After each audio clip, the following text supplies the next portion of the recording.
দেশ জুড়ে শিশুদের মধ্যে বাড়ছে হাম রোগের সংক্রমণ। অত্যন্ত ছোঁয়াচে এই ভাইরাস জনিত রোগ দ্রুত ছড়িয়ে পড়ায় উদ্বেগ বাড়ছে অভিভাবকদের মধ্যে। বিশেষজ্ঞরা বলছেন, সময় মতো টিকা গ্রহণে হতে পারে এই রোগের ঝুঁকি কমাতে। শুরুতে ঠান্ডা, জ্বর ও কাশির মতো উপসর্গ দেখা দিলেও 3 থেকে 4 দিনের মধ্যে শরীরে দেখা দেয় লালচে ফুসকুড়ি। এছাড়া চোখ লাল হওয়া, নাক দিয়ে পানি পড়া এবং খাওয়ায় অনীহাও দেখা যায় অনেক শিশুর মধ্যে।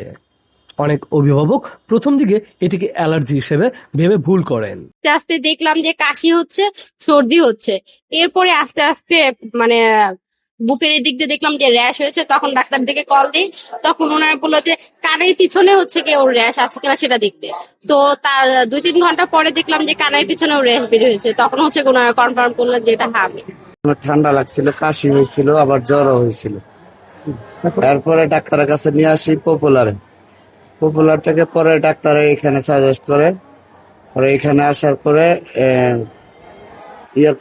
ইমার্জেন্সিতে ডাক্তার দেখানোর পরে ডাক্তার বলছে যে এটা হাম হয়েছে।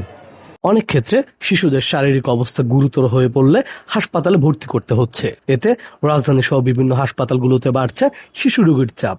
এতে উদ্বেগ বাড়ছে অভিভাবকদের মধ্যে। আমরা এপ্রিল থেকে আসলে ঈদের পর থেকে দিন দিন আমরা আসলে মিজেসের রোগী আমরা বেশি পাচ্ছি এবং এটা ধীরে ধীরে বাড়তেছে। এখন এই পর্যন্ত আমাদের হাসপাতালে 71 জন ভর্তি আছে। প্রথমে জ্বর আসবে, তার হাঁচি কাশি হবে, সর্দি হবে এবং আপনার হচ্ছে যে কাশি হবে এবং বাচ্চার চোখ লাল হবে। প্রথম 4 দিন এগুলো থাকবে। 3 থেকে 4 দিনের মাথায় আপনার হচ্ছে র্যাশ আসবে গায়ে। র্যাশটা প্রথমে কানের পিছনে শুরু হবে এবং আস্তে আস্তে সারা শরীরে যে র্যাশটা ছড়িয়ে পড়বে।